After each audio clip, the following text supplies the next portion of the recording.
UMLA kanongpo uba Meral Bonds im hinna kasingi ulalet banjurip ia kajing pentre kabadang ia jong kamaran football lane ka synthetic turf ha umbuda. Ha kane kajing ne jurip laidon lang kinong mi nakador bash nong mauro bat umbuda. Kidikot jong ka sports club ka umbuda bat mauro ringkat bat ki kariko naka states sports council. Hakani kajing le jurip UMLA ulak mi benya ia kajing telun jong ki kam baydai bat ka project bat ulak penpau. Kajing sngohun ya kajing janai bat kajing stat jong kakam. Ula pentibru ba kajing pentre kala dep kumba 100% hadu 90%. Kani ka project kala long shibenta jong kajing persang ban kenti ki jaka ile kai sports ha kathan bat man airu iki samla kala di ki jaka ile kai ki bapaka.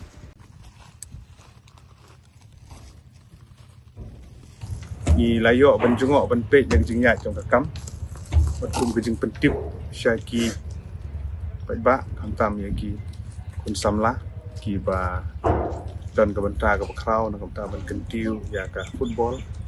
kumjuru ki ba don ka mansim ban sim banta ki tournament ki ba fair bat nga ngit scam ba nakaliang jong ki atlet dor barsdong nakaliang jong aku MLA ki sports club bat ki samla jong ka dong ka thanyu ki rang nut dik bagani kamadan kan deploy ka bala berhaduk mentah gizinya jong kakam kalong quite satisfactory ni semua komen abang ii yang gizinya jong kakam kijing duna gidon be ya katam la biang ni tagadau ngi wan ban inspect pada kesni yang gizinya jong kakam pada keju ko por ban lap ya ki katu kat ni ki jing duna gi badon ha ga ban ni ai jengmut na ga banta ban yile kat bala ban penbit penbiang na ga banta ka sustainability jong ne ka madan ban kwa bagan ni madan hadin bala dep kedi ban ne